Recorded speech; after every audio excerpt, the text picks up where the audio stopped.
In this video, we are going to look at the November 2023 Mathematics Paper 1. Watch the video until the end as I reveal the deep secrets on how to answer Mathematics Paper 1 questions.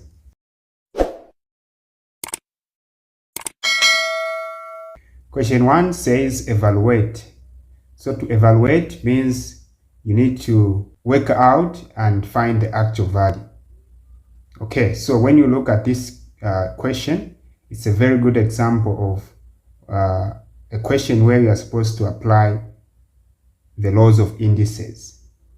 Okay, so for example, if you have the number a, or the base a that has been raised to the power b over c, then this number here is called the base. This number here is called the root, or is indicating the root. So if c is 2, it means you need to find the square root of the base a.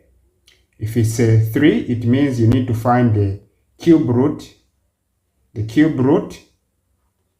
of the base a. And if it's a 4, it means you need to find the fourth root of the base a, and so on. Then the numerator of the power indicates the power or the exponent or the index. All right, so the whole thing here can be written in this form. Okay, so inside here you put the base a, then c comes here, then everything is being raised to the power b. Okay, so this new expression and the first expression are the same, are equivalent. All right, so now let's answer our question. So we have the base 8 over 27 that has been raised to the power 1 over 3. Okay, so let's rewrite this expression in this form. So we're going to have the base 8 over 27, and then our c in this case is a 3, so we have a 3 here, and everything is being raised to the power 1. Okay, so because we have a 3 here, it means we need to find the cube root of 8 over 27. Now what do they mean when they tell you to find the cube root of a number? It means you need to find the factor of this number here that is inside, such that if that number multiplies itself 3 times, you should get back this number. So the cube root of 8 is 2 over the cube root of 27 is 3, and everything is being raised to the power 1. Any number raised to the power 1 is just itself, so the answer is 2 over 3. So the answer is 2 over 3. All right, number 2, they're saying factorize completely. So we have the expression 3x cubed minus 27x. Okay, so first of all, what is the highest common factor, or what is common in between these two terms? So 3x is common. So if you say 3x cubed divided by 3x, we are going to have x squared minus 27x divided by 3x is 9. Okay, so we are going to have 3x, then x squared. 9 is a square number, and it can be written as 3 squared.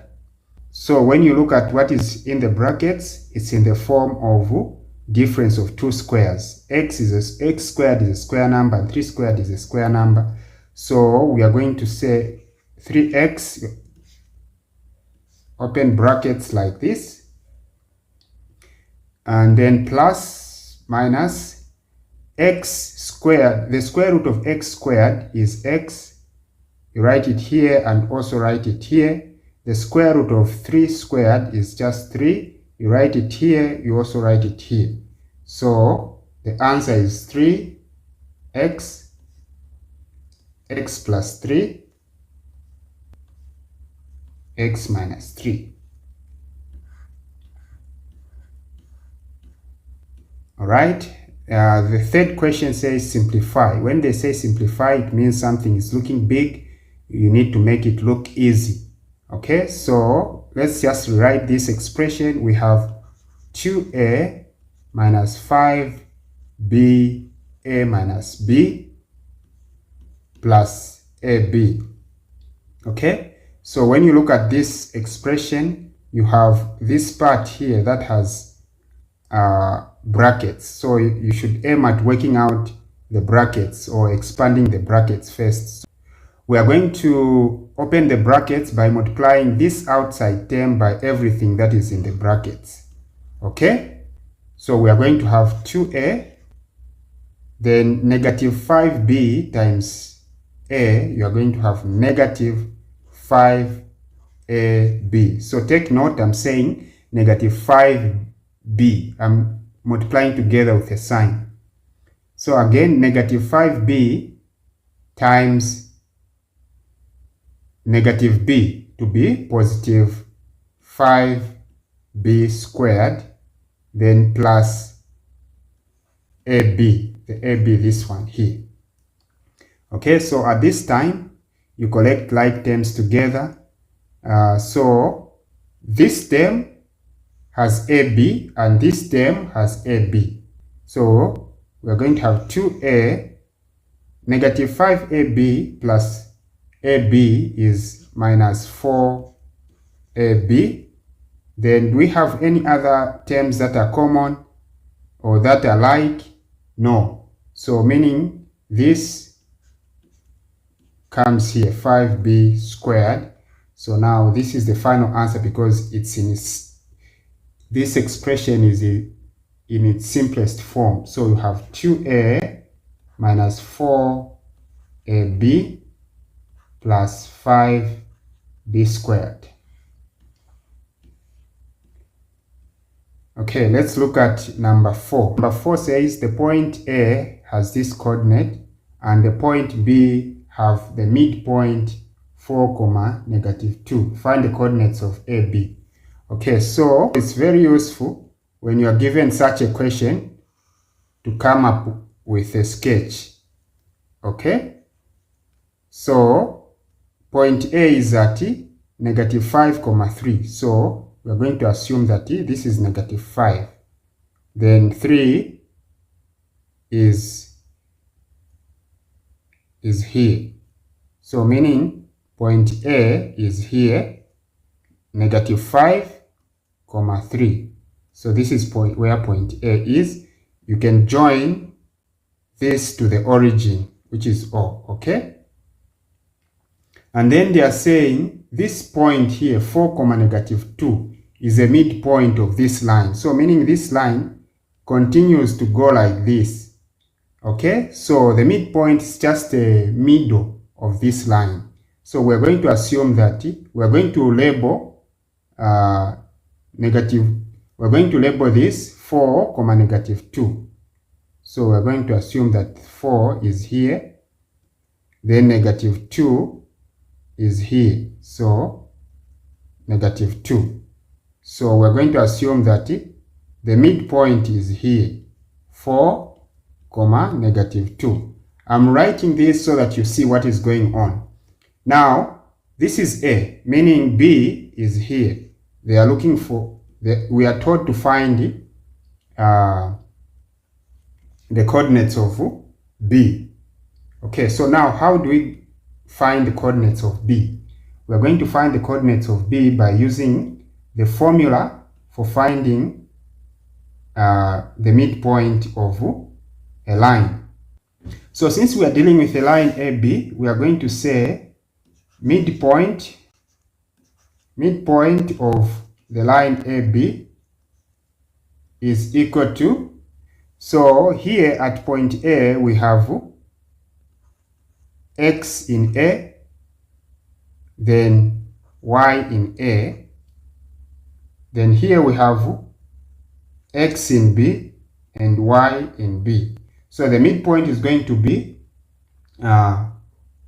x in A plus x in B divided by 2, comma, y in A plus y in B, comma, over 2, and everything in brackets like this. Now, the midpoint we've been given as this one, so meaning here where there is midpoint AB, we're going to replace 4, comma, negative 2 is equal to x in A is negative 5, so we're going to have negative 5 plus x in B is the one we are looking for, so we have x in B, we don't have it, so divide by 2, comma, y in A is a 3, so 3 plus y in B is the one that we're looking for, we don't have it. Okay, so we're going to have this. Now, on the midpoint, we have this belongs to x and this belongs to y. Same here, this belongs to x and this belongs to y. So what we're going to do is that we are going to equate this x to its fellow x, this y to its fellow y, this side. Okay, so we're going to say negative 5 plus x in B over 2 is equal to, the x value in the midpoint is 4. Okay, and also we are going to say 3 plus y in B over 2 is equal to, the value of y in the midpoint is negative 2. Okay, so we have these equations that we need to solve.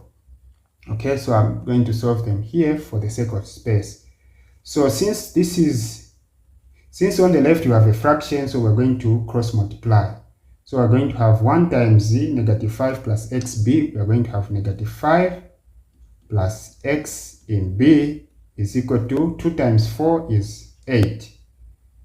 Also here is a fraction, so we're going to have 1 times 3 plus xb, 1 times 3 plus y in b. So we have 3 plus y in b is equal to 2 times negative 2 is negative 4. Okay, so now we solve these as we normally solve equations. So we are going to take the negative 5 to the right, and then we'll have x in b is equal to 8 plus 5. The 5 becomes positive. Okay, even here we're going to have y in b is equal to negative 4 minus 3. So x in b is equal to x plus 5 is 13. Then y in b is negative 4 minus 3 is negative 7. So the values, the b coordinates are 13, comma, negative 7. Okay, so here we have 13, comma, negative 7. All right. Then number 5, given that OP is this and the point Q is this, find the magnitude of the vector PQ. Okay, so such a question also, I encourage people to come up with a sketch. Okay, you come up with a sketch. You have X and Y. The sketch really helps to understand the problem. So you have O here, the origin. Okay, so OP. So we need to locate the point P. Point P is 4, so we're going to assume that 4 is here, comma, 13. So we're going to assume that the 13 is here. Okay, and 4 is, So P is here. So OP is 4, 13 here. So we can connect this. And this is a position vector. And position vectors, they always start from the origin. So since the O is the origin and is a starting point, it means the direction of this vector is this. Okay? Then Q. Let's locate Q. Q is 16, 8. So we're going to assume that 16 is here. Then 8 is somewhere, let's say here. So meaning that Q is here, 16, 8. So again, we can join from the origin to this point. So because it's starting from the origin, again, the direction of this vector is this. So now remember, they want you to find the modulus of PQ, of the vector PQ, the modulus. Now for you to find the modulus or the magnitude, first you need to know what the vector PQ is. Okay, so this is PQ. PQ, this is the PQ that they want. Now, let's find PQ, the vector PQ. How do you find the vector PQ? So, what you have to know is that the letter that is on the far left, which is P in this case, indicates where you are starting your movement from. Okay? So, meaning you are starting your movement from P to O. So, you're going to move like PO plus OQ. OQ. This is how you're going to move in order for you to find the vector PQ.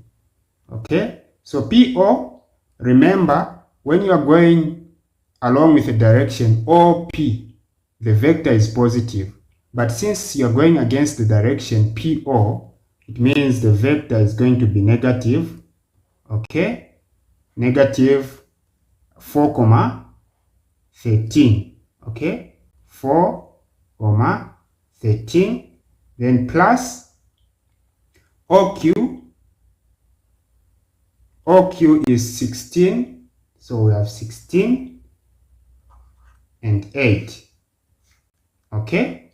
It's positive because you're going along with the direction. So at this stage, you can actually write 16, 8 minus 4, 13. Like this. Okay, so the negative. Okay, so we're having 16 minus 4 is 12. Then 8 minus 13 is negative 5. Okay, so now this is the vector. This is the vector PQ. But now they want you to find the magnitude of the vector PQ. How do you find the magnitude? The magnitude of the vector is found by squaring the x component and the y component, then you find the square root. Okay? So x, in this case, 12 is the x, then you square it, plus negative 5 is in the y, then you square it, and you find the square root of this. Alright, so you have 12 squared is 144, plus negative 5 squared is 25. Okay? Negative 144 plus 25 is 169. Then the square root of 169 is 13. So you're going to say 13 units. So this is the magnitude of the vector PQ, 13 units. Number 6, the Venn diagram shows 3 sets, PQ and R. use set notation to describe the shaded part.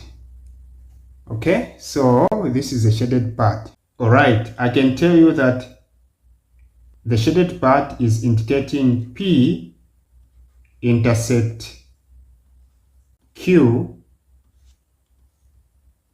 union P intersect R. All right, so how did I arrive at this? Okay, so